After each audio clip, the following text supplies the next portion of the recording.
Would you believe a few simple changes in your diet can drastically reduce your joint pain and arthritis?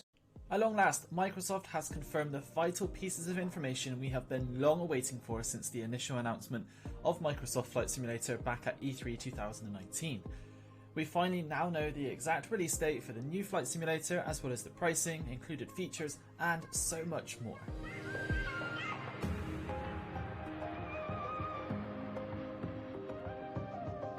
This video is made possible thanks to the folks at Thrustmaster and their recently released TCA Airbus Edition side stick. We'll have more information on that shortly, but stick around to find out how you can order yours. The most important bit of information you've most likely been waiting for is that all-important release date. Well, we can confirm that it isn't too far off at all, and soon you could be exploring the virtual skies in a huge number of aircraft and airports. Microsoft Flight Simulator is set to launch on Tuesday, August 18th, 2020. The release will be made both digitally via the Microsoft Store and also as a physical disc. You can also pre-install the simulator via Xbox Game Pass for PC right now. Before you go off and pre-order, there's still so much we need to tell you about the upcoming release of Microsoft Flight Simulator. Starting with the fact that there will be 3 different editions of Microsoft Flight Simulator when it releases this year. The Microsoft Flight Simulator Standard Edition will retail for $59.99 and includes 20 highly detailed planes with unique flight models and 30 handcrafted airports. The Standard Edition will be made available on day one with Xbox. And just so everybody knows, there's not just 30 airports. Those are just the handcrafted airports. For $89.99 US. There's over 37,000 in all versions. Plus 5 additional highly accurate planes with unique flight models and also 5 additional handcrafted international airports. Now those 5 additional aircraft are as follows: the Diamond DA-40 TDI, the Diamond DV-20, Beechcraft's Baron G-58, the Cessna 152 Aerobat, and finally the Cessna 172 Skyhawk. As well as those 5 additional aircraft, there are going to be 5 additional airports as followed in the Deluxe Edition, which include Amsterdam International Airport, Cairo International Airport, Cape Town International Airport, Chicago O'Hare International Airport, and Madrid Airport. Finally, there will also be a Premium Deluxe Edition which will also be released, which will include everything in the Microsoft Flight Simulator Deluxe Edition, plus an additional 5 aircraft and another 5 airports, which brings the total to 40 handcrafted airports and 30 detailed airplanes. In addition to the ones mentioned from the Deluxe Edition, the following aircraft will be included in the Premium Deluxe Edition. We have the Cirrus SR-22, the Virus SW-121, the Cessna Citation Longitude, the Zlin Aviation Shock Ultra, and finally, and this one's a big one, the Boeing 787-10. In addition to those aircraft, there will be 5 other airports as well, including... It's not a big one for me. I don't really care much about tube liners. Frankfurt International Airport, London's Heathrow Airport, and finally San Francisco's. Of course, all the best airports are in the Premium Deluxe Edition, and that will retail for $119.99 US. Now, tell us which edition you're going to be picking up. I'd love to find out what you think in the comments section down below. So alongside all of those airports and aircraft are of course things we've already seen before, including the Boeing 747-8 Intercontinental, the Grand Caravan EX from Cessna, as well as the Airbus A320neo. Now, speaking of the Airbus A320neo, whether you are new to flight simulation or you are an experienced pilot, having the right hardware is a crucial step in being the best virtual pilot. Known for their high quality and affordable range of hardware designed for flight simmers, Thrustmaster has finally entered the civil market with their all-new TCA range. Designed around the popular Airbus series of aircraft, hence the Lincoln from the A320neo, the TCA side stick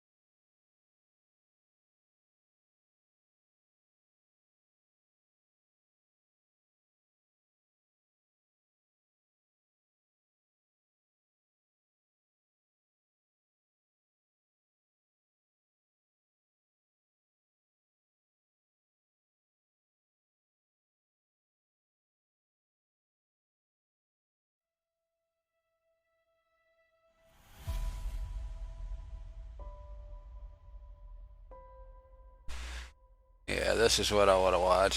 That's the ad, and it's. I mean, this is advertising too when you get down to it. So, and I've watched these when they came out, but I'd like to watch them all in a row. This is how they're actually building it and why it's different than the rest of them, basically. I mean, aside from looking better, which it's a new product, so it should look better, but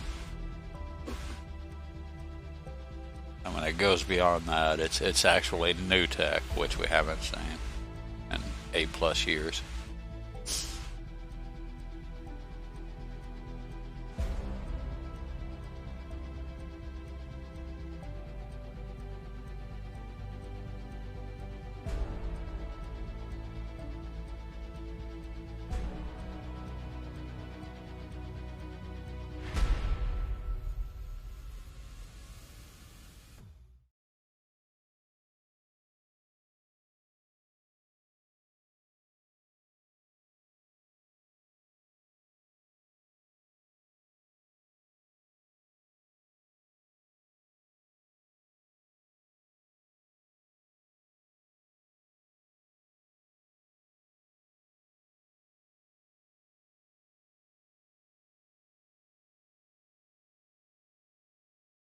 Hi everyone, I'm Lionel Fuentes, lead engine programmer here at Asobo Studio. We are developing the next generation of Microsoft Flight Simulator. As you can see behind me, people are hard at work testing the current work in progress version that we have. So when we started working on Microsoft Flight Simulator, that was at the same time scary and super exciting because there are so many things to do. I will talk about one of the biggest things that we had to do, and this is a key feature for flight simulators, that is the world. I will speak about the world through 4 main points. I will speak about the data sources, the augmentations from those data sources that we could compute on Azure, more on this later, a little bit about the impact on bandwidth, and then some procedural generation techniques that we developed. So the world, our planet, is really beautiful. It is full of natural wonders, from Ayers Rock to the Himalayan mountains, to also man-made features like the Statue of Liberty, Mont Saint-Michel, the Tour Eiffel. So we wanted to get all of those features in the simulator for you to enjoy. So when we started doing this, we realized how much the world is big.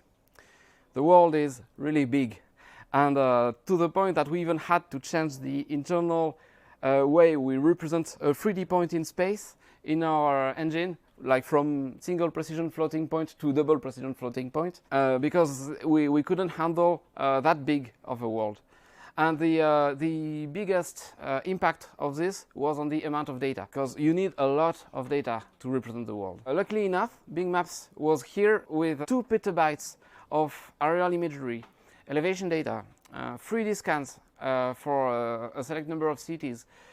So all of this data were there sitting ready for us to stream in the simulator. This allowed us to get all the airports in the world, which we estimate to more than 40,000, to get all the cities across the world, which we estimate to more than 2 million, to get all the roads in the world, to get all the mountains in the world. Basically, the entire world is there available for you to fly. Not only do you have the entire world, but it also matches the real world.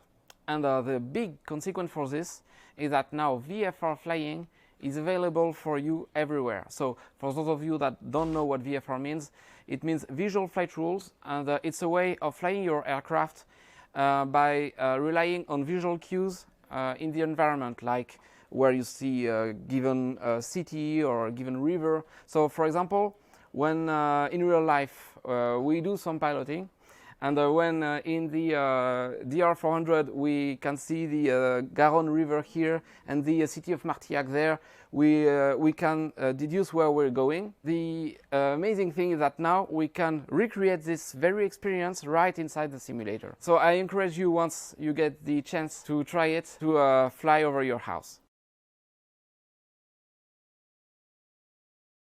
So we got all those data, but then we needed really more data than that. The reason we needed those data is because we still didn't know where to place trees. We still didn't know what shape buildings should have. We still didn't have enough. What color its roof should be, what is the type of roof over there. So in order to generate those additional data, we relied on Azure Cloud Computing. Azure allowed us to run AI algorithms and computer vision algorithms in order to detect all the trees in the world, which we estimate to more than 1.5 trillion. It allows us to improve the building's generation system by detecting the color of the roofs or the roof type. It also adds us to add missing buildings information where we don't have those information in the data sources we use. It also allows us to improve on the quality of Bing Maps aerial imagery. Like sometimes some area can be captured with clouds on top of them, and then we can detect those and replace them with texture synthesis that happens at runtime. So to put some images on what I'm talking about, this is an island in near New Guinea. If we only had Bing Maps data there, the island would be kind of flat and you wouldn't have the trees and the buildings. So thanks to the detection that we could run on Azure, we know where to place trees, we know where to place buildings, we know what the buildings should look like, and this allows us to create a much more believable and precise / accurate representation of the Earth.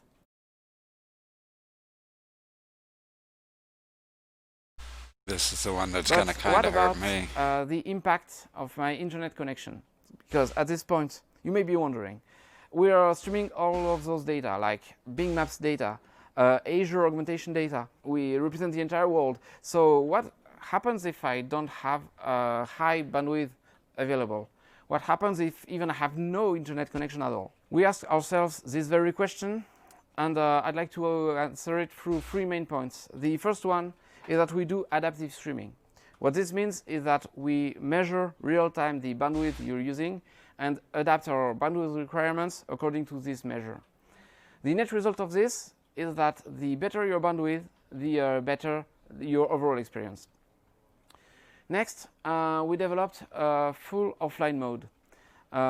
So this is for the extreme case where you have 0 available bandwidth.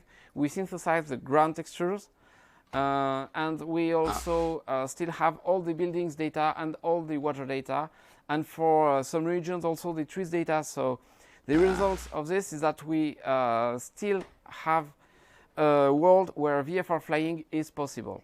It gives us a reasonably accurate representation of the world. And the third point is that we can pre-cache arbitrary regions of the world. What this means here is that you can select regions of the world that you want to pre-cache, and you can access them in an offline setting while still having the same quality you would enjoy in an online setting. To put some images again on those words, I will show the 3 different quality levels that you can experience. First one here, offline mode. This is the Seattle area in offline. And as you can see, all the buildings are there, all the water information is there, and the city is recognizable. Second here is online Paris.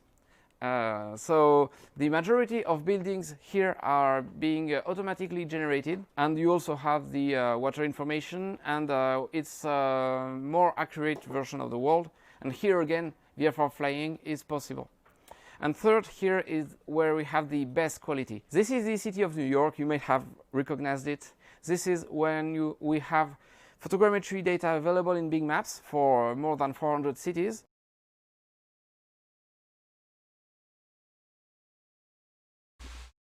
But now, how about the fine details? Because it is impossible to accurately capture all the very fine details of the world.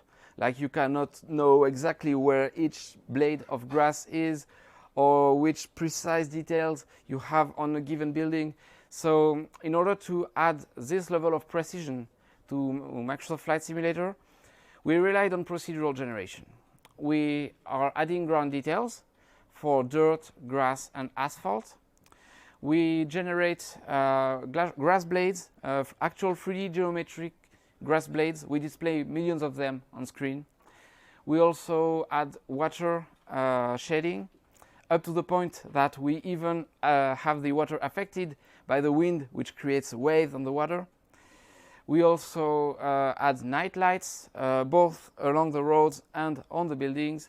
We also add details to the buildings, and all of this helps create a much more believable world. As you can see here, this is taken in Bretagne, France, and as you can see, you have the procedural grass being generated. You have those little houses that are generated. You also have those trees that are being generated procedurally. You also have the water shedding for the sea, and it gives a much more realistic representation of the area. So this is it for the world of Microsoft Flight Simulator. We hope you really enjoy it as much as we do. Thank you very much.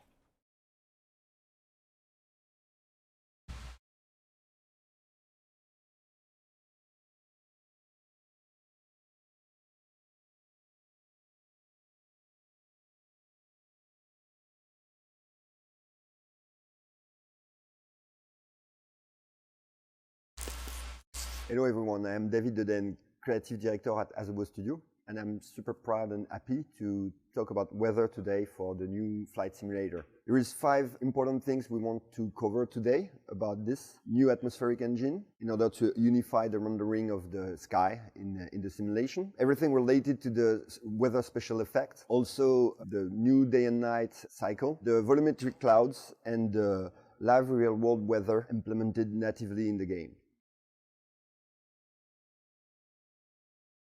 So, to start with the new atmospheric simulation, we had to completely restart from scratch this aspect of the sim, because we really wanted the lighting of the world to be as realistic as possible, and to take advantage of new techniques coming from the video game industry to make this as best and as realistic as possible. So, in this case, the new scattering systems allows us to unify all the different sources of light and to render all of them all together.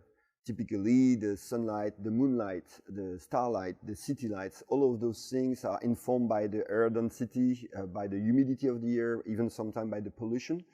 And all those different layers of atmosphere are taken in account to scatter all the photons coming from those different light sources. So the shadows have also been really improved.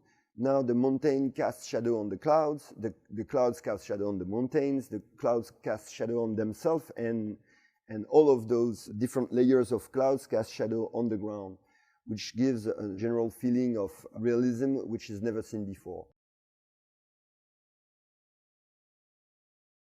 So now, what about the new weather special effect? We've got now a fully volumetric 3D rain natively in the game. We also have a volumetric rainbows. It's really based on what would happen in real life. If you have the right context, the right level of humidity, typically rain, and the right angle, you will see a rainbow where you would see it in real life. At the level where actually, as in real life, most of the time there is an echo to the first rainbow, and you can see it in-game. You can see the echo of the first rainbow propagating in the atmosphere, because it's a scattering calculation, so it works as in real life. So the rain impacts also the cockpit itself. Each water drop on the windshield is informed by the speed of the plane or the thrust of the engine. Depending on this, you will see each drop of water being stretched on the windshield, which is pretty neat. We also have a fully volumetric fog. We also have the icing, depending on real life parameters. I want to see the fog, because none of them have ever done that right. I mean, it was... with all the systems that allows the pilot to de-ice the wing. This clip is cool because it shows what I was talking about. Fog used to be a white shading, but it would cover the whole ground evenly, and you know, that's it. It was just shading the entire ground texture. The other clouds all around are darker. And it works also for the rain that you can see under the cloud, which is lit directly by the sun too. So you can see the nice movement of the rain. So it's a time lapse, so it has been slightly accelerated in order to demonstrate what I was talking about. Here you can see the rainbow, and if you look at it closely, you can see the echo of this rainbow behind it, again, because it's really based on physical calculation. Here you can see the rain impact the cockpit rendering, and typically the way the water propagates on the windshield itself. And you can see that depending on the speed, the drop of water will be stretched in the direction of the wind, which is pretty neat. So we have also improved the night engine. So now we are talking about a fully yearly based day and night cycle. What it means is that the position of the sun will be really informed by the moment of the year. Summer, the sun will be higher in the atmosphere in the north hemisphere, obviously, and it will be lower during the winter. But it's the same thing for the position of the moon, depending on the moment of the year or the month. Same thing for the stars, which will have their accurate position in the sky. We have also completely revamped the lights on the ground. So the city lights, the road lights, the runway lights, or the airport lights in general, all those lights will also inform the rendering. Night sky lights the clouds being lit by a city by night. And it allows, as a result, VFR navigation by night, which is pretty cool. All the reflection also are taken in account. So you will see all those lights reflect on the water, for example, which is also rendered as any layer of the atmosphere. It sounds weird, but it's actually the case. So you can see on those videos that during a dark day, the water will be super dark and the reflection of the buildings are really dark.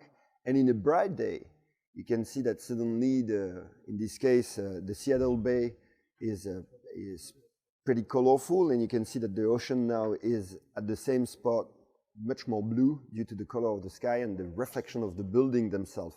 It's much more colorful too. So now a few words about the volumetric clouds.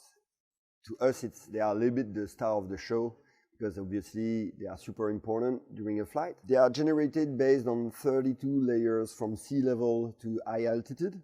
Each of those layers are informed by fuzziness, density, cloud shape, and all those clouds can be seen from any angle. There is no billboard effect. It's truly fully volumetric. They are not only visible from any angle, they are also informed during their life by the updraft, the wind, their dissolution, the formation that you can see if you observe them exactly like it would be in real life, informed by the real life weather.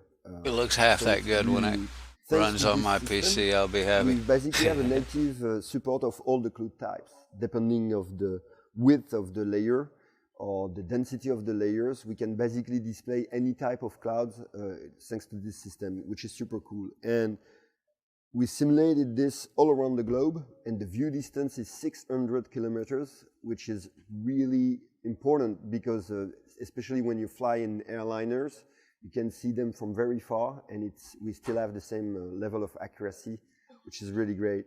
In this video, we can see that even inside the cloud, the density of the cloud can evolve, and that when we go under them, you can see that the clouds cast shadow on themselves. Those two layers of clouds also cast shadow on the ground. On this one, you can see how the updraft informed the formation of this storm. As a result, now I would like to show you this video where we can see the different type of preset we've got in the game. You can change them on the fly, from clear sky to broken sky to stormy weather to rain, etc.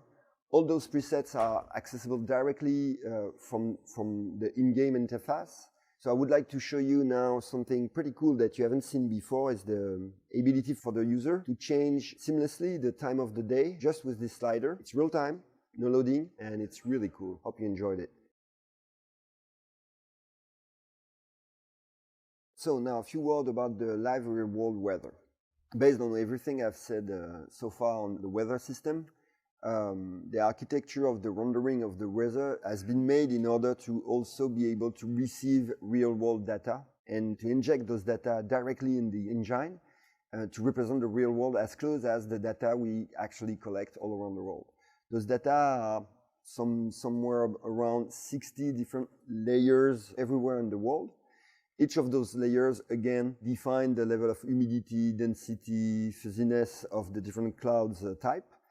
We inject that directly in the engine, and it gives us as a result exactly what we would observe in real life. If there is a cold front in real life or hot front in real life, a storm, if it rains somewhere, all of that will be directly injected into the engine and will reflect what happens in real life. So on top of the information related to the clouds themselves, there is also all the information related to pressure, to humidity, to temperatures, to wind gusts. So as a result, we have a native support of jet stream, for example. So your navigation will be based on actual weather information that you will have to take in account, which is super important, typically for airliners, where the navigation is really based on the speed of the wind on higher altitude. So on this video, you can see a screenshot of a website with real-life data, how we put this in the menu of the game, and how you can actually see the exact same cloud in-game.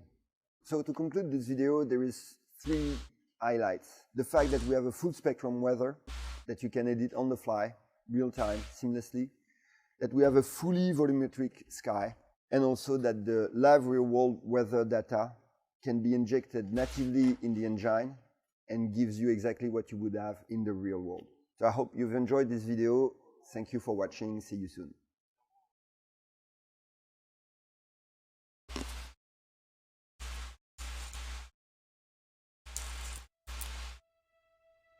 Yeah, they seem to be doing a lot of stuff a little better than what we had. I mean, this is what we needed, something new, and not just, you know, a remake of old tech. I'm Bloch, CEO of Asobo Studio, and today we're going to talk about aerodynamics. When we started working on Microsoft Flight Simulator, we first studied all the code that has been written on Flight Simulator X. There's been many years of work on all the code base, and the code base of the simulation of the aerodynamics was pretty huge. I will cover 5 areas of improvements that we made to the Flight Simulator aerodynamics and physics. First, we made improvements to the core simulation engine. Second, we made improvements to the actual simulations of the different systems of the aircraft. Then the biggest area we reworked was the aerodynamics. We reworked the aerodynamics simulation from scratch in the simulator. I'm going to go over the details of how the aerodynamics simulation now works. One big area that we reworked was the weather system. The biggest interaction of the aircraft is with the air. It's the air that makes the aircraft fly. And so we reworked how the air was simulated in the world. We're creating a full simulation of the airflow over the planet. And I'm going to explain how the airflow interacts with the world, the environment, and also with the weather. All these aircraft have the down panel dash that I don't like. Is a better collision model with the environment. So the system now supports sloped surfaces, which means that aircraft can land on sloped runways, but also on any slope in the world. Aircraft can now land on a sloped field. For example, if you want to simulate an engine failure, you can make a cross-country landing on any surface, including sloped surfaces like fields or mountain slopes. It's going to work anywhere. To make sloped surfaces work, we had to rewrite the friction model of the aircraft. So tires are now correctly simulated with dynamic friction, static friction. All the friction parameters have been improved, and so like the rubber now really behaves on all different surfaces like tarmac, cement, grass, earth, exactly like it should. And also on slopes, if the tires start to skid, they're going to skid exactly like they should with realistically simulated dynamic and static friction. So we also improved the way the bumps on the ground are handled. They are now realistically simulated, and the way the brakes are simulated. So this allows for planes to come to a full stop even on slopes, and that's when they transition from dynamic friction to static friction. And planes can really come to a complete halt exactly as they should on slopes. So when you do a landing on a sloped runway, you can now roll and you can stop on the slope, turn around and take off again. We also rewrote the integration system of the simulation.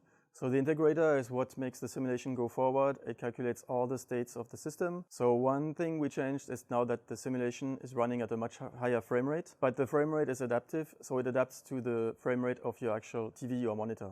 This means that the simulation is much more smooth. Whatever the frame rate of your display, even if you have slower frame rates, frames are exactly going to match the display. And also the simulation is always going to run at a higher frame rate. So even if your frame rate goes down, the simulation stays at a high frame rate and you don't lose anything of the realism. Planes always behave as they should, whatever the frame rate. Another big change we made to the integrator is the way the integration now works is much more realistic, and it has removed one artifact that was present in previous versions of Flight Simulator, which is that planes felt like if they were on rails. It's because the old integrator was resisting change, and it was forcing planes to always move more or less in a straight line. So the integration is now super realistic. It's exactly moving the aircraft as they should in the world. Spins are much more realistic now, and planes don't feel on rails anymore. So we changed that and removed the effect of planes being on rails. We also reworked the inertia matrices. They are now more realistic, which means that the mass distribution of aircraft feels more real, and planes, when they rotate, when they yaw, when they pitch, when they roll, they feel much more realistic now as they travel through air. I hope you still have all the So we also made improvements to systems in the simulation other than cargo aerodynamics. and all. We improved the load factor simulation, which also improved the way the ball, the turn coordinator, is simulated. It's now much more realistic, which means that when you fly asymmetric, which means that if your aircraft skids a little, the ball is moving to the side exactly as it should. And you can now control with the rudder your flight and make it symmetric using the ball much more easily, because it reacts much more realistically than before. And so we have now specific fuel consumption, which is realistic per altitude level and which is matching the actual POH of the aircraft. We improved the way flaps can be set in the files, which allows to have more control. We finally reworked the way gears and external parts like external tanks are simulated. Instead of just hard coding the moments they apply on the aircraft, they are actually physical elements in the airflow which are attached to the airframe outside of the aircraft, and they now are realistically simulated aerodynamically just like the aircraft and apply their own forces and moment exactly where they should, how they should. We also improved the icing system. So icing is now simulated realistically depending of the actual humidity of the air around the aircraft, and because the weather system is now accurate and simulated volumetrically. If you fly through clouds, you're going to get a different icing than if you fly through dry air. And so this is now simulated in 3D volumetrically. Also, what we did is the legacy simulation code from Flight Simulator X is still available. So you can switch to the legacy simulation if you don't like the new simulation. We don't want to force anyone to move to the new simulation. So all aircrafts have been reviewed with professional pilots who have many hours flying these aircrafts, or test pilots from the manufacturers. So we've gone over the aircrafts which were already matching POH when we presented them, but to make sure they actually are controlled exactly like they should. There's many parameters that we set that are not actually present in POH, such as how fast the aircraft is going to roll when you move the yoke to the left, for example, depending on your airspeed. This is data that is not always available, but that professional pilots feel. They know how agile the plane is at what speed. And so these are parameters that we set with them, and we reviewed the whole aircraft to make, for example, stalls as they should be, or if an aircraft can spin or not, or the way basically they behave, so that they don't just match performance parameters from the POH, but actually feel as the real aircraft when you fly them in real life.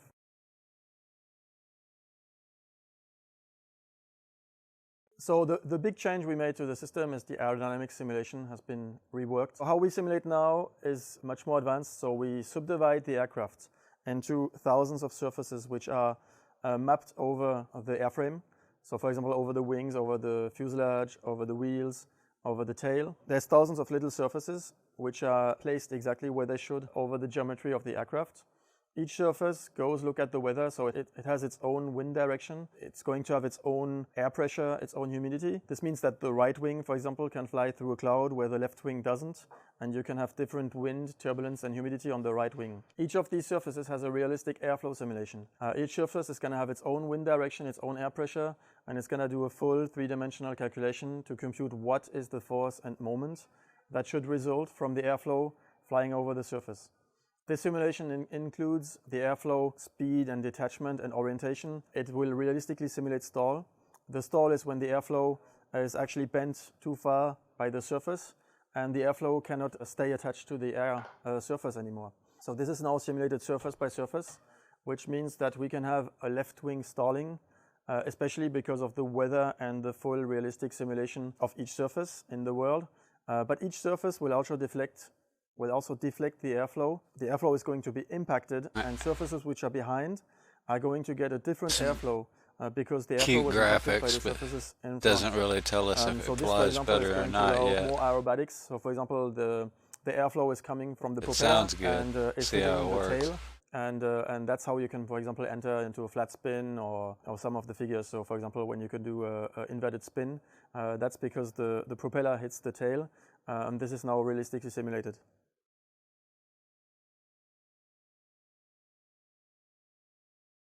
The big improvement we made to the simulation is the simulation of the air mass. We now simulate the air mass globally over the entire planet and realistically. Every area of the world has its own simulation of air, and we know where the air is flowing everywhere on the planet, and this then feeds into the aerodynamic system of the surfaces of the aircraft. So this means that, for example, we will have volumetric clouds, which you can see in the world, which are going to match the airflow. For example, on TCUs, on towering cumulus clouds, usually it's a kind of cloud which exists because there's a lot of updraft of air. But when they get really big, there's an updraft on the side, and in the middle it actually goes down. That's basically why they're so dangerous, and you should never in a small aircraft get close to a TCU. In a big aircraft, you're going to get a lot of turbulence. And so this is now simulated. The airflow in the world is going to match the clouds, and it's going to fly. The air is going to move up and down inside of the clouds. So you will see a video which is going to show this airflow. So in order to visualize the airflow, we released thousands of particles in the world and displayed the trajectory of the particles. They just do exactly the same calculations than the aircraft in the world. So each particle samples the world atmosphere, exactly like each surface on the aircraft. So you can see on clouds that the air is moving up and down. You can see the turbulences, which is when the airflow of the particles changes color and the particles move more randomly. So these are like wind shear or turbulences. Some of the air may go up because it's in the middle of the cloud, some may go down, and at the edges you get shear. So this is all now naturally simulated, and we have all the updrafts and downdrafts in the world which match actually the weather.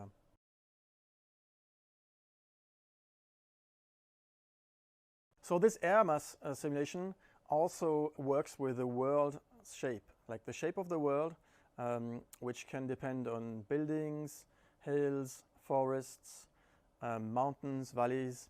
So all these different shapes worldwide are going to influence the airflow in the world. So for example, the air flows over a stadium or a hill. It's going to create updraft, so the wind is going to flow up. And on the other side, usually it goes back down, but in a turbulent way, right? It has to go back down, but it's going to be creating a lot of rolling turbulences. So you can imagine when you fly over this air with the aircraft, if the aircraft is flying slow, if it's a small aircraft, it's going to get all these rolling moments, it's going to get the up and down draft, and you're going to feel all these bumps. So on the video you're going to see there's, for example, wind flowing over mountains, and it actually creates turbulences. On the other side, in the valleys where the currents come together, they collide and it creates these turbulences. You can see in the middle of the valley, you can see the up and down draft, and you can see how the slope of the wind is actually very, very steep, right? It goes along the slope.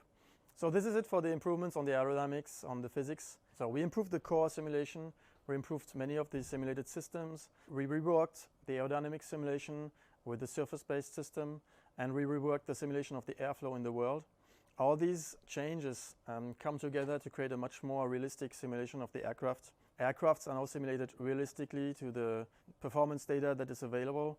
They fly exactly to the real-world performance, but they also feel exactly like real aircraft. They turn, they behave when you move this yoke exactly like a real aircraft, and they fly through the world. They fly through the air exactly like a real aircraft flies through the air in the real world, being impacted by clouds, by mountains, by buildings, by the shape of the world, right? I hope you enjoyed the details I gave about the simulation, about what we changed. Thank you for your time. Please subscribe to the alpha, and talk to you soon. Ah, tu pourras le couper ça.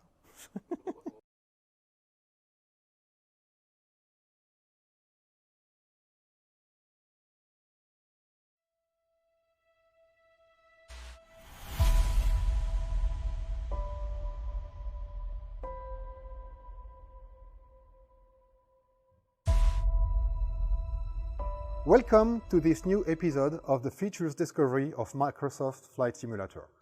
I'm Marcel Bossard, lead software engineer at Asobo Studio, and today we are going to talk about piloting and what is happening once you've seated in the cockpit.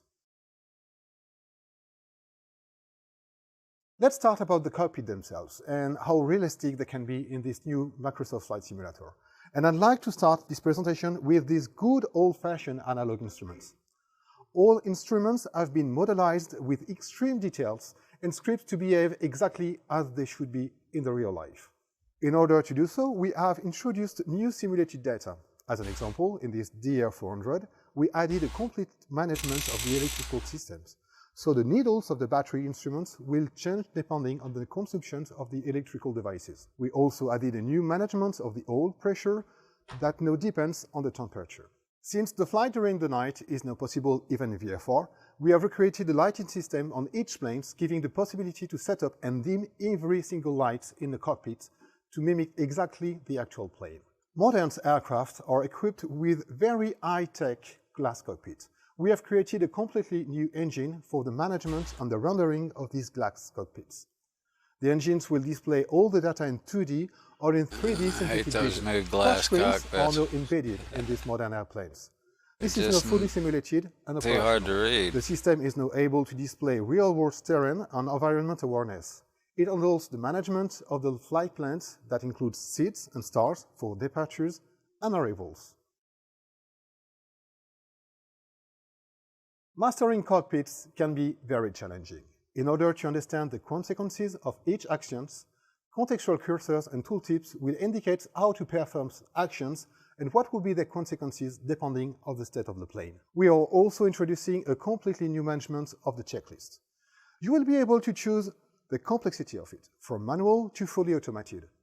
This sequence can also be skipped, and the simulator will set up for you the plane as it should be at the end of this sequence. The system can highlight an instrument or a switch to show what is the next action to perform. The checklist is directly linked to the simulation, so it provides an automated feedback of each sequence completion. As a consequence, even when flying for the first time with a new plane, you will be able to start from cold and dark. About peripherals.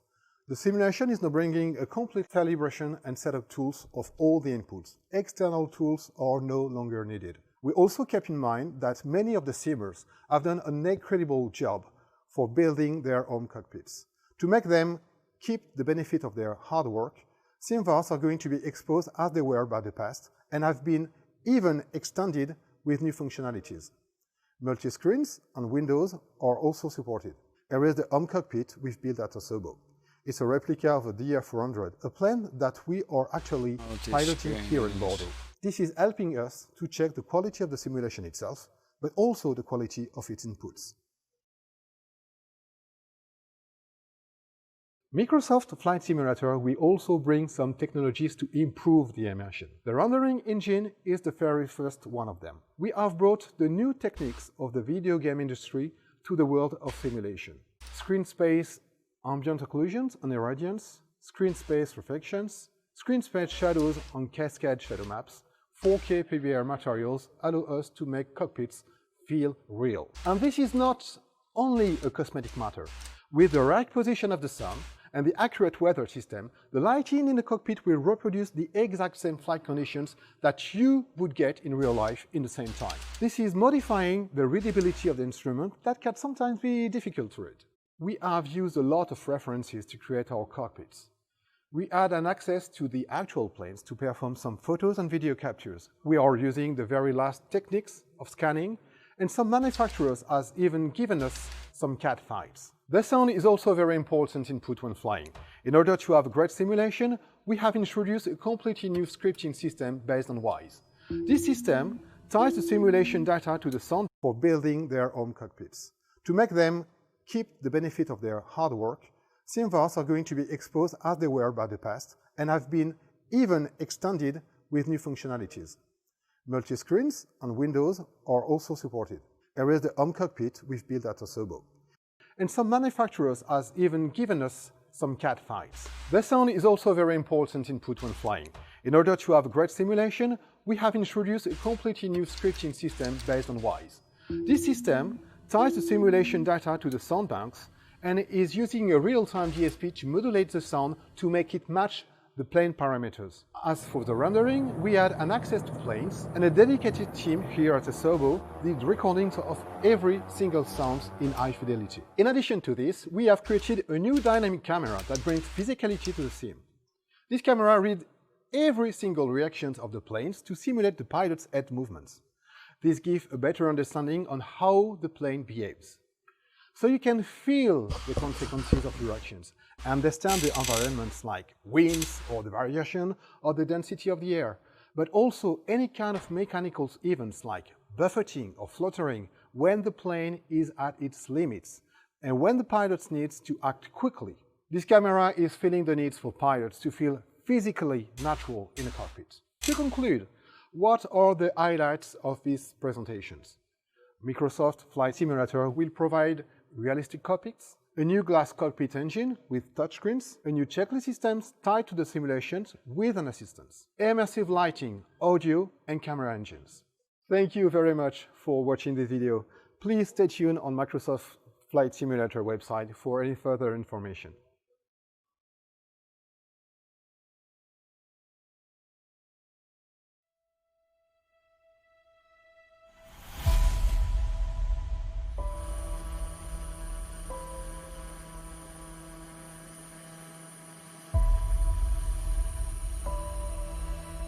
Hello everyone, I'm Aurélien Peters, audio director at Asobo Studio, and in this episode, I'm going to present the audio features of the new Microsoft Flight Simulator. I will begin by presenting the new audio technologies, what was improved, and how these tools help us build an accurate soundscape. Then I'll show you how we created aircraft audio, how we recorded them, and how we use the recordings in the simulation. At the end of this episode, I'll talk about the world and the weather, and as my colleague Lionel said, The world is really big. audio is here to support and enhance the world in Flight Simulator. The audio engine has been totally revamped and is now using Audiokinetic WISE. WISE allows us to use the latest interactive audio technologies, such as real-time audio effects or even dynamic mixing. These new technologies gave us a huge freedom and allowed us to simulate sound reflections, cockpit acoustics, or even Doppler effect. But what was most important to us was to connect audio to the simulation, meaning that every sound in the sim is connected to simulation variables. By doing so, the audio is accurate and feels breathing. For example, if the wind is getting strong or if your plane is shaking, the audio will reflect those changes. It really gives depth to the simulation. The good news is that the SDK will allow you to access all these simulation variables. We created a new way to implement audio, using XML files and WISE. All these files will be accessible to simmers, meaning you'll be able to tweak or even add sounds. We also made sure that the FS6 legacy audio content was still usable in the new Microsoft Flight Simulator. For aircrafts, the most important thing was to reflect the sonic signatures of every aircraft. For this, the best solution was to record them to get an accurate result. Our partnership with plane manufacturers allowed us to visit plane factory and have full access to the planes. We created a recording rig, allowing us to record with high fidelity, 16 channels of audio for cockpit and external perspective. Each microphone is recording specific elements or perspective, front propeller, side propeller, close exhaust, far exhaust, and so on. This modular approach let us create specific audio emitters for each sonic source, bringing a true 3D audio experience. For example, if you get close to the exhaust, you will hear more of it.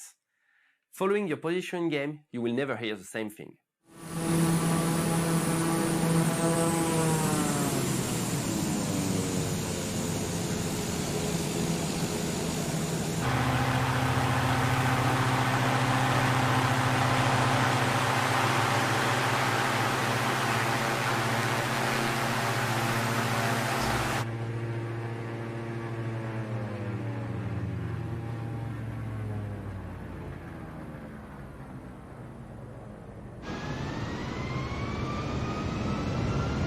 I'm not super big on the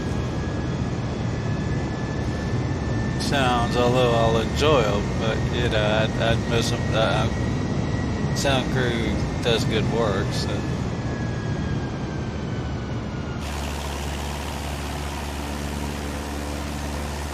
I should say I'm not interested on how it all works. That would be more accurate. Not like I don't care what they sound like. We also carefully recorded cockpit buttons, switches, instruments, or even flaps.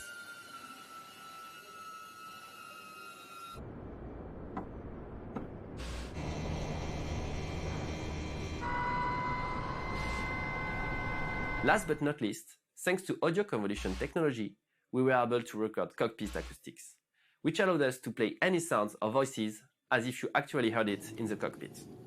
For example, if you wish to create new sounds, it will allow you to play them in the acoustic space of the cockpit.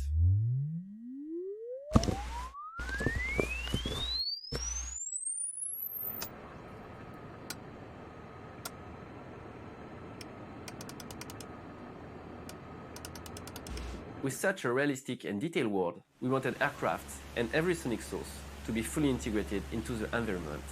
We wanted the audio to feel right in the world. For this, we needed to totally rework the way sounds were attenuated and reflective. For example, when a plane is passing from far away, you'll not only hear the direct sound of the engine, but you will also hear all the sound reflections. Like in real life, when the sound is bouncing back to you because of the mountains around you.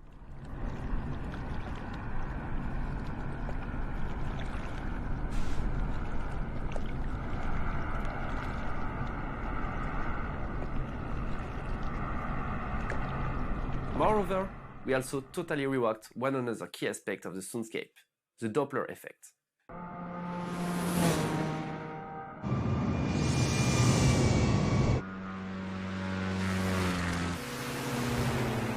Depending on the speed of the aircraft passing by and your own speed, the engine pitch will be modulated, as it would in the real life.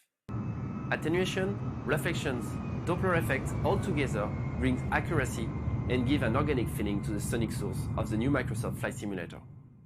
As I already said, the connection between the sim and the soundscape was really important to us. And this time, we used the most of the physics and aerodynamics calculated by the sim to feedback how the plane was behaving. When your plane is checking, or when you're doing a far from perfect landing, you're going to hear the impact and the physical rattle of the plane, a really useful feedback to determine how successful your landing was.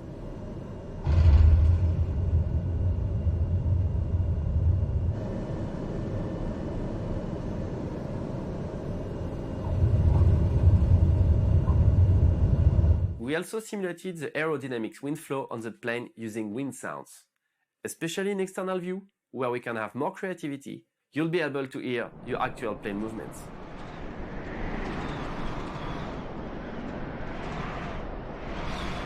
Man, that looks good.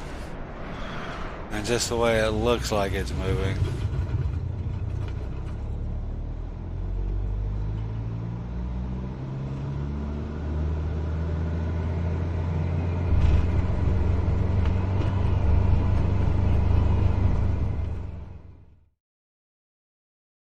In the new flight simulator, you'll be able to land everywhere a plane can land, meaning that you'll be able to hear the soundscape of where you land.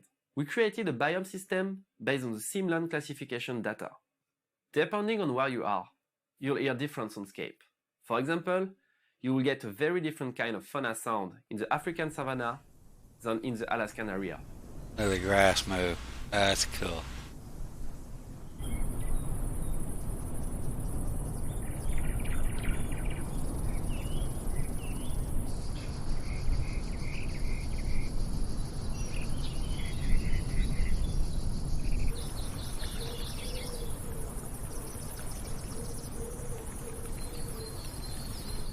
We also simulated the night and day soundscape, with different ambience at night time.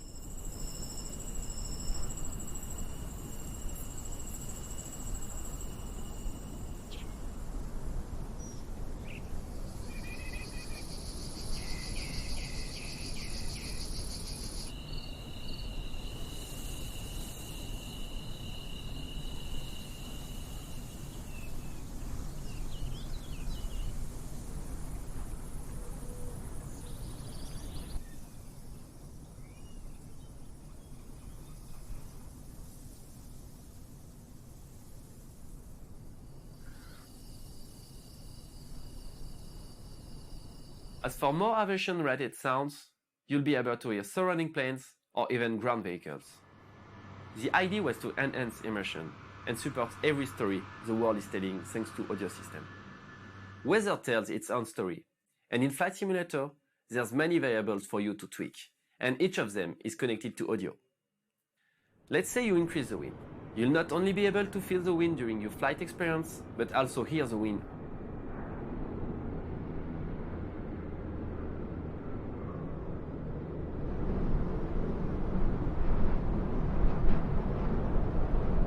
We also have rain, thunder, and even storm for a complete weather experience.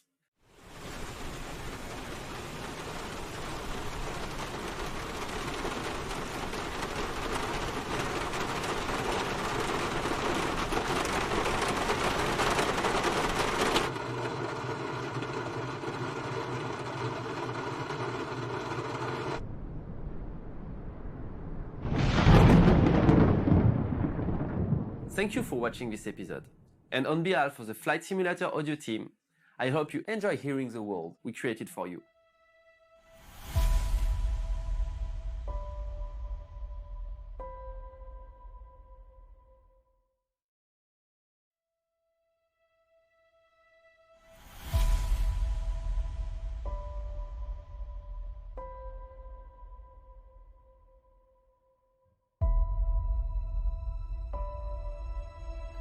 Hi everyone, and welcome to this new episode of the Feature Discovery series.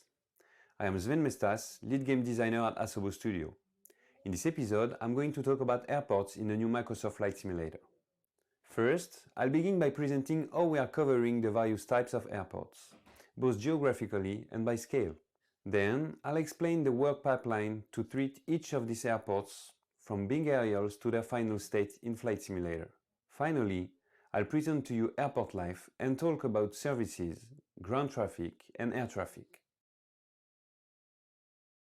These are some cool The previous features version too. of Microsoft Flight Simulator If it works half as good as I simulated more than think it will. 24,000 airports.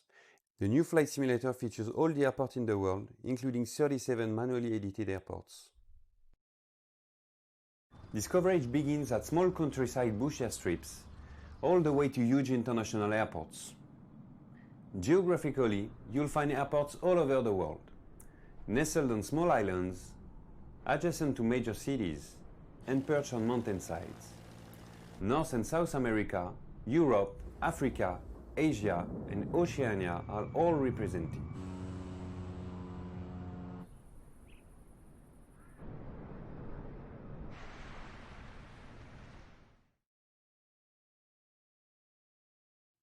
Before editing airports, we needed to first create a database.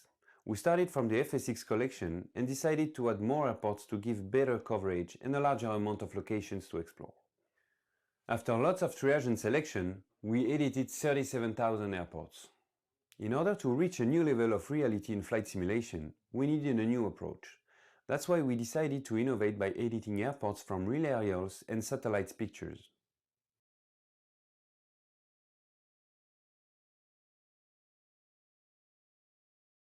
This technique involves editing each airport manually, which means particular attention to details has been given to every single one of them, to bring them a step closer to reality. This work has never been done at this scale, and that's why we needed to create a specific tool for developers to handle airport editing. Now, I'll take you through this edition process. This pipeline has been used for every single airport. Step 1 is to trace logical elements straight on the Bing map aerial. We begin by drawing the airport perimeter, which will force the building type generation when it will occur. Next, we draw the runway with as much accuracy as available by defining its real length and width. Its orientation will determine its numerical markings according to magnetic north. After that, we define taxiways based on the real ones, which will be used for ground traffic, air traffic, ATC, and Simmers.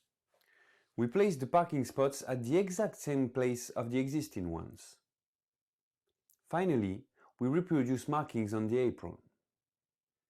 The second part is defining surfaces. According to the observed material on Bing aerials, we edit surfaces. It can be grass, concrete, dirt, etc. This process allows us to capture the real identity of the runway and to apply accurate materials onto it. Of course, it leads to different behaviors, impacting the landing gear grip, for instance.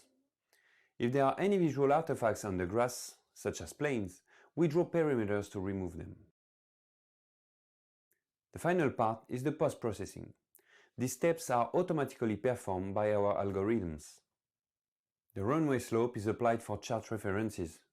Materials are applied on generated objects, allowing us, for instance, to see reflections on runways, wet materials, tire marks, etc.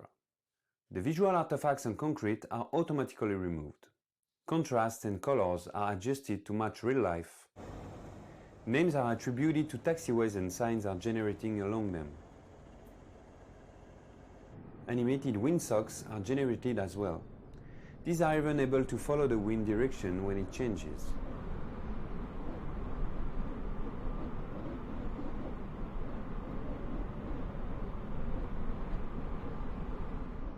We also improved the light generation by having them spawning along the runways and taxiways.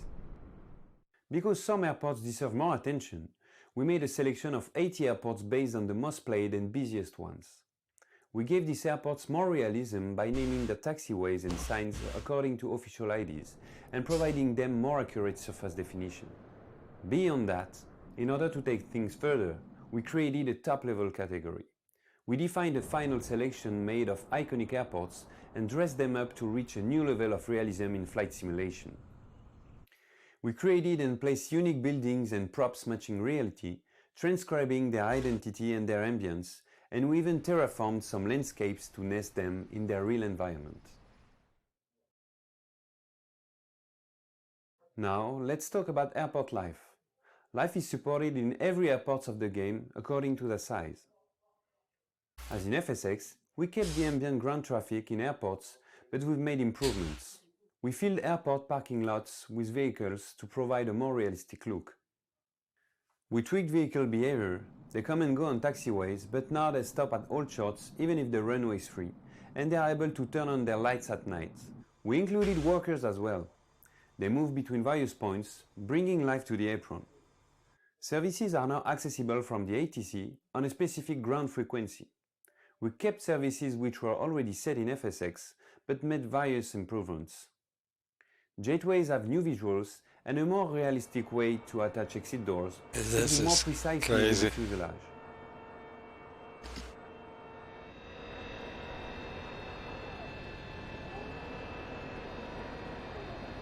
I'm disappointed the wheel cart didn't spin around so it could turn sideways so the wheels are pointed the wrong way. Pushback vehicles now feature drivers. Nitpicking. The baggage service has workers as well, and wicked. I don't fly behavior on baggage carts. Big ships, but I might have to try that just to see Fuel that. services have been improved as well. When a fuel truck arrives, it plugs itself to the refueling hose. It automatically opens the fuel panel, allowing you to tweak your fuel settings. The same panel is open when you go to the fuel station with your aircraft.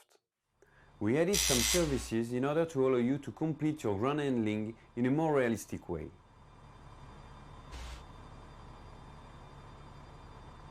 You can now call a ground power unit, which will be plugged into the aircraft through a cable.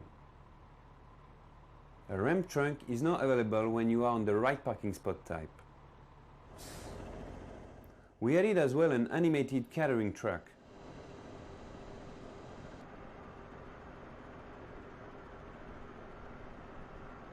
All of these services are now exposed in XML and are customizable using the SDK tools.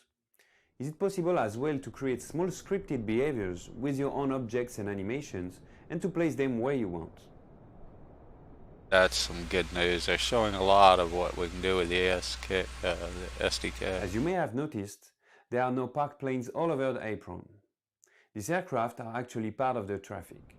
They can be called by the ATC, which means that they will perform some ground services on their own to get ready for a flight. They will then taxi to the hold shot to queue before taking off.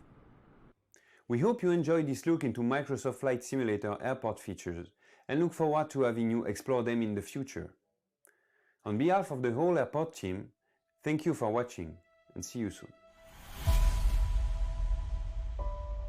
10 minutes each. 2 or 3 more here.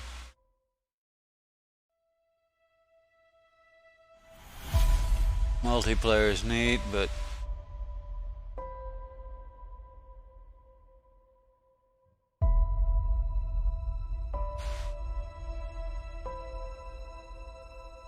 Hi everyone, my name is Sebastian Bloch. I'm CEO at Asobo Studio. Welcome to this new episode of the Feature Discovery series about multiplayer. First, I'll be going about how we created one shared world for the simmers to fly in. Then I'll be going over the ways you can engage in multiplayer, the different modes you can fly in and the different filters we have. And finally, I'll give you some technical details about how the servers function and how the online multiplayer works.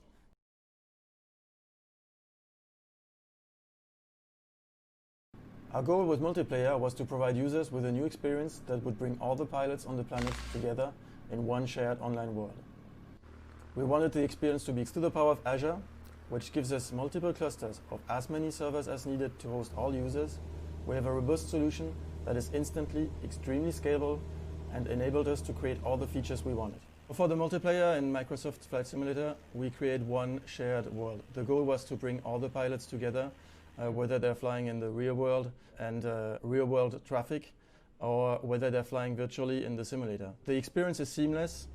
There's nothing to manage, nothing to configure. You don't have any game to create, any session to create, or anything to join. Also, to bring the real world pilots together with the virtual pilots, you have real world live air traffic, which is available. It is augmented by AI when required. That means that's that crazy. most, if not all, the airplanes which are flying in the world at one moment, which are in the simulator, and whenever a signal is lost, the AI will take over and continue flying that plane until data comes back online.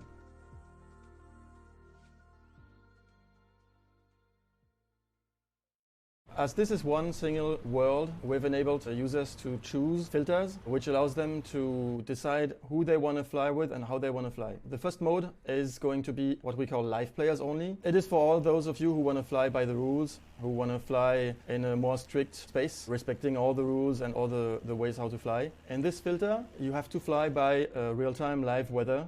So it's exactly the weather which is outside. You have the option to enable real-time traffic. The reason for this shard to be on real-time is because everybody, in order to follow the same rules, needs to have the same time, same weather, same situation. Otherwise the rule would become different all of a sudden. And for the biggest number of players to be able to be together, there is one shard which is just live, and so everybody can just choose this one and enter into this world where everybody flies by the rules. Another mode is what we call all players. So that's a filter. When you turn this filter on, you just see everybody, and you can fly by whatever rules you want. You can choose any weather, you can choose any time, any situation, online traffic or not, and you just see everybody.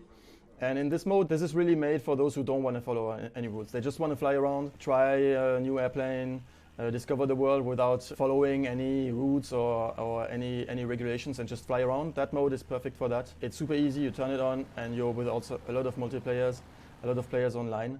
Maybe you want to fly by certain rules, but not at live weather or live time, or maybe you just want to fly with a small group, or you want to do your own session and just fly crazy without any rules. You can basically create your own shard. It's what we call groups. You create a group, people join the group, so the creator of the group can choose what weather he wants, what time he wants. He basically sets the rules, and all the people who join follow the same rules. So this is really like a mini shard. This is like a mini session. It allows you to do whatever you want, but because you're the creator, only those who join your group will see you and will see what you did.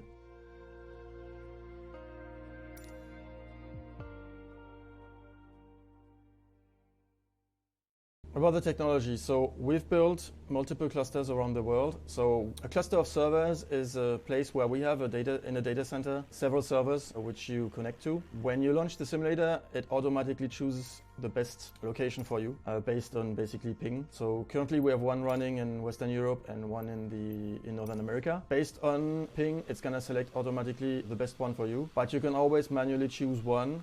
For example, if you want to join specific players, or if you want to be with a group of people, then you can choose a specific server.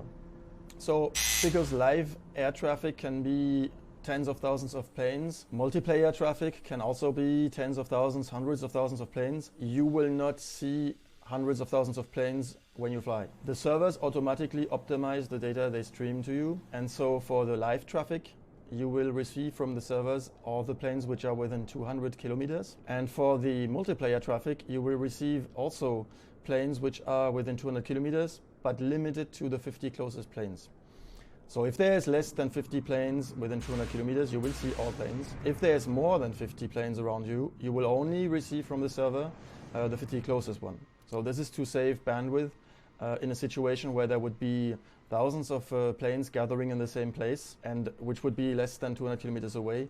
To make sure you don't get too many planes sent and too much data, we limit to the 50 closest. So the server does this automatically to you. You're in one single shard, all the players are in that shard, all the planes are there, all the multiplayer traffic is there. It is like if the servers were automatically creating mini sessions for everybody who's around, make you join the session, and only send you what you need to see. What I just explained was the planes that the server sends you. But then there's the planes which you can display. So this is really something which is mostly depending on the performance of your machine. There's going to be a limit and a limiting distance to how far you're going to see each aircraft. And basically, based on your graphics setting, if you tune this down, you will see less planes or you will see them closer to the camera. But the planes will always be there because the server sent them to you. So you can always enable an optional on-screen display of names, who is playing, of information.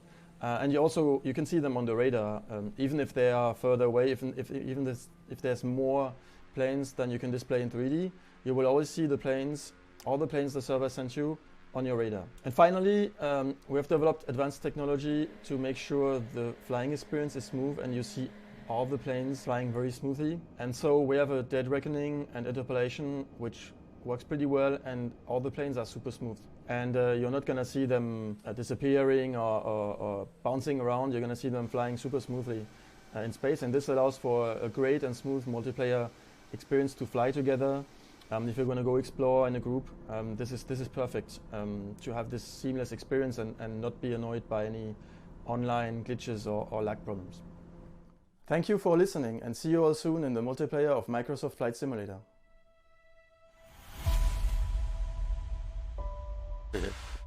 Multiplayer is going to be rough. I could see a lot of people just wrecking other people for fun.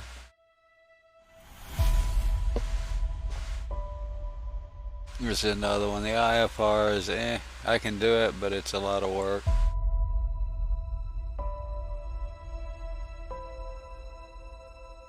Hi everyone, and welcome to this new episode of Feature Discovery Series. I'm Damien Cusack, lead designer at Asobo Studio. In this episode, I'm going to talk about IFR features in the new Microsoft Flight Simulator. First, I'll begin by presenting the navigation data present in FS2020. Then we will go over the flight planning features. Finally, we will look on the instruments and ATC that allow for IFR flying experience.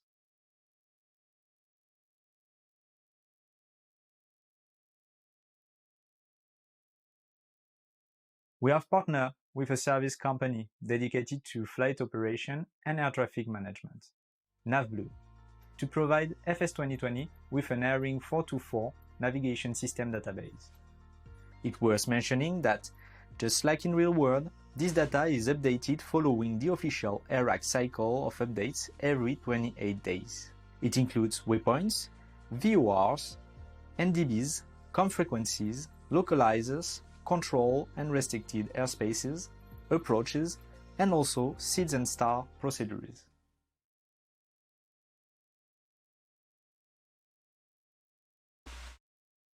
In FS2020, you can start directly airborne from anywhere on Earth.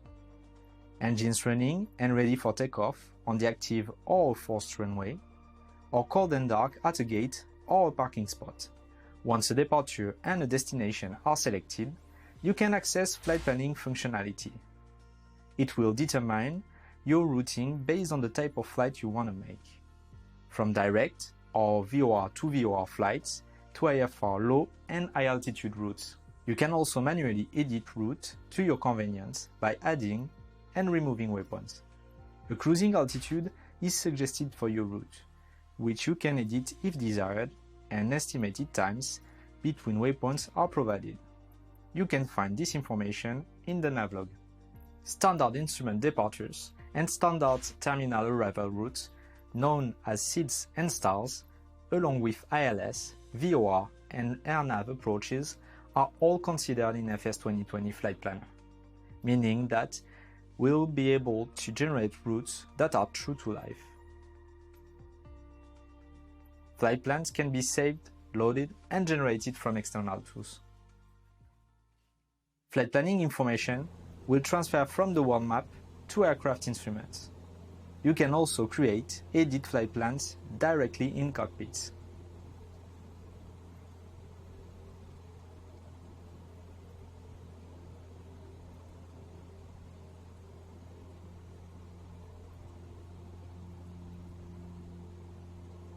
A large panel of instruments is represented on general aviation planes, from the Garmin 430 and 530 to the Garmin G3X, the G1000, 3000 and 5000.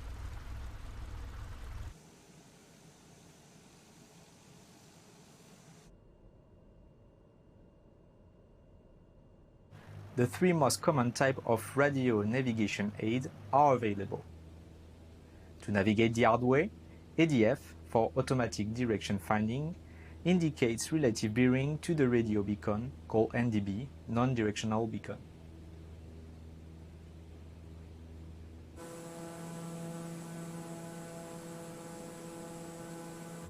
VOR, to be provided with the magnetic bearing from the station to the aircraft, and DME, distance measuring equipment, that indicates the distance in nautical miles from the beacon to the aircraft. VOR and DME beacons are often located at the same position with the same published frequency.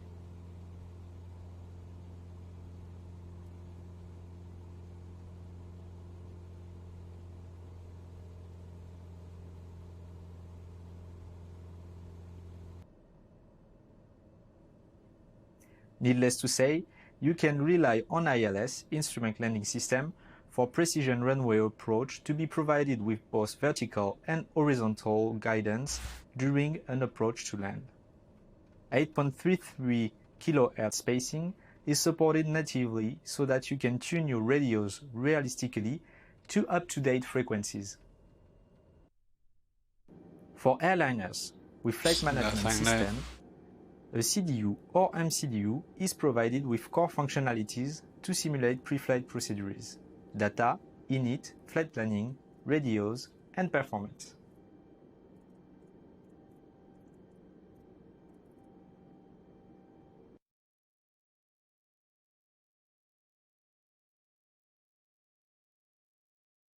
The ATC system supports several functions. Ground control supervises aircraft taxiing to and from runways, considering live or AI traffic when giving you clearance. The tower handles traffic in the vicinity of the airport, clearing them for takeoff or landing. This is the last of the feature series here. In addition to TOGA, reduced thrust takeoff can also be accomplished using less than full thrust.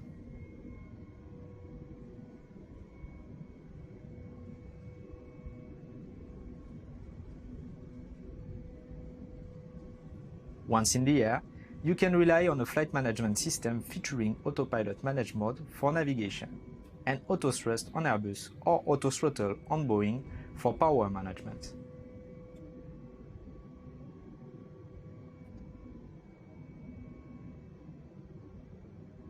Airbus Alpha Sierra X-ray 320, Vancouver departure. Continue as planned. Altimeter 29.902. Airbus 320, climb and maintain 10,000 feet.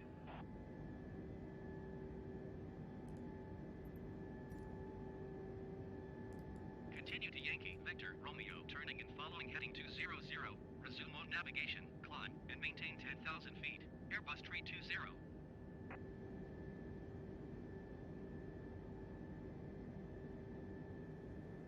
The ATC now also supports seeds and stars and provides vector on published approaches.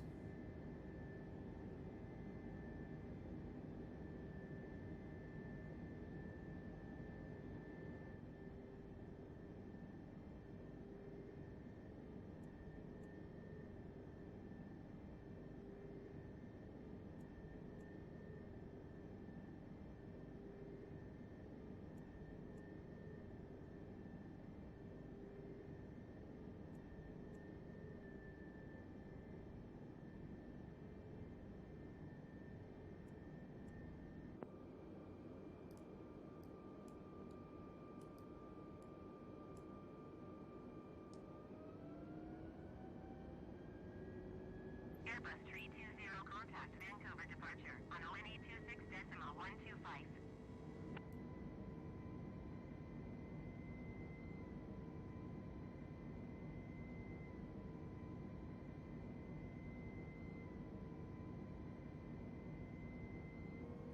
Waypoints are flown through Autopilot Panel, FCU, monitoring the navigation display to check the constraints. ATC communication can be delegated to Copilot AI if you want to focus on flying the aircraft while keeping ATC communication going. That's cool. The weather radar is available to analyze live weather. In addition to live weather, we can set precise weather conditions, including ceilings and runway visibility range, for instrument practice. If you want to change your plans, you can cancel and request IFR clearance based on the active flight plan in your instrumentation. We can now follow STAR procedures supported by the MCDU, the navigation display, and ATC. Going to 1825.1, Airbus 320. Airbus 320, you are 29 miles north. Keep speed below 210 knots. Expect ILS runway 16 left approach. By Golf, Romeo, India, Foxtrot, Yankee, transition. Clear to Golf, Romeo, India, Foxtrot, Yankee. Clear to the ILS, on a good intercept or final heading, and leveled at the appropriate altitude, you are set to activate the approach mode to follow the glide slope until we reach the minimums.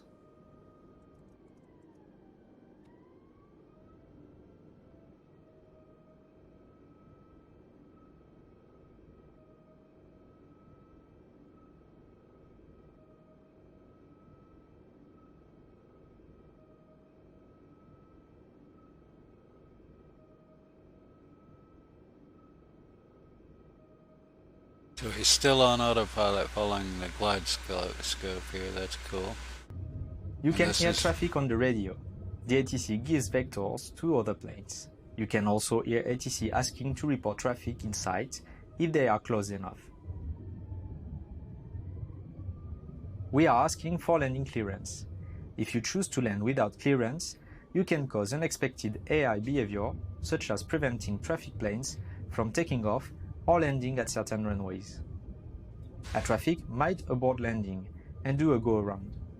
Queue-up planes may wait for the user to land or go away. You can disengage the autopilot and end-fly the final moments, or auto-land on planes equipped to do so.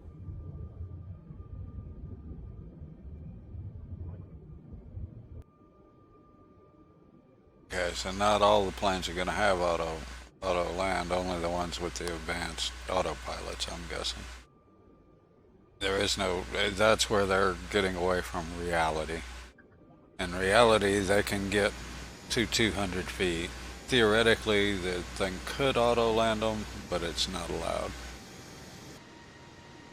FS2020 will host an authentic IFR flight experience from gate to gate, allowing everyone to enjoy the thrill of a real-life flight.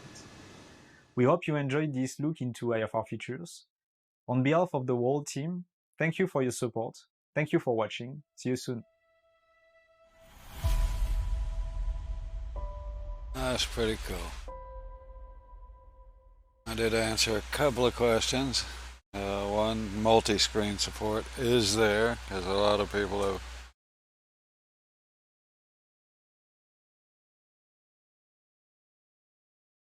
Are you tired of the media spinning the truth and pushing false narratives? Well, take a look at this. This guy's Over the last Greetings, fellow flight simmer, and welcome to the reaction review with me, Gripper Sim. Microsoft Flight Simulator Episode 8 IF4 is here at last after so many delays, and me included. He's a good fella. I do actually suggest you watch him. He's actually a pretty good guy. Anyway, well, I just wanted to do that and check a couple of things that I'd been wondering about. Nobody had seemed to answer it correctly on the forums. Found some answers. Good deal. I'll probably be back to streaming. I don't know. Tomorrow. My wife was on vacation last week, and I'm really excited for this flight sim to come out. But in the meantime, I gotta do something. I'm getting bored of not been playing many games, and just kind of researching on this one. So Y'all all have a wonderful day, and I'll catch you soon. Stay safe out there.